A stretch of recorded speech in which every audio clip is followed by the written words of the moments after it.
வாசிங்க யோவான் எழுதின புஸ்தகம் 3வது அதிகாரம் 16வது வசனத்தை வாசிங்க. யோவான் 3வது அதிகாரம் 16வது வசனம். தேவன்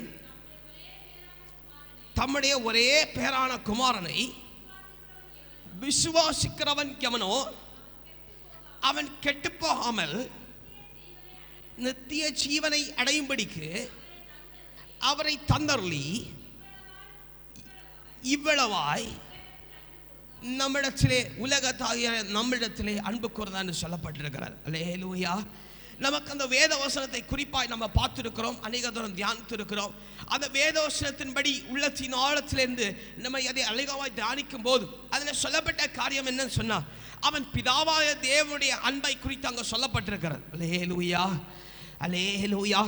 பிதா தாமே நம்மளை முன்குறித்து அவன் இவ்வளோ நாளாய் நம்மளை நடத்தி அவன் நம்மளுக்கு புடமிட வேண்டிய காரியங்கள் இல்லை, நம்முடைய தவறினாலும் நம்முடைய செயலினாலே அவன் நம்ம வேண்டிய புடமிடுதல் தண்டனைகள் யாவையும் பெற்று, அல்லேலூயா, அல்லேலூயா, ஒரு ரைச்சுவஸ் பேர்சனா, அதாவது நீதிமானுக்கு ஒத்த வழி நடத்துதலை கர்த்தர் தந்து, அல்லேலூயா, வாக்கு தத்துவங்களையும் மேன்மைகளையும் பிடித்து கொண்டு அந்த நீதியின் பாதையிலே நடக்கும்படிக்கு ஆண்டவர் செய்து நல்ல மெய்ப்பனாய் இருந்து கரத்தை பிடித்து, ஆமென், ஆமென், வேண்டிய ஸ்தலத்திலே வேண்டிய நிலையிலே கொண்டு போய் வைக்கும்படிக்கு ஆண்டவர் நம்மளை தூக்கி சுமந்து கொண்டே வருகிறார். அல்லேலூயா.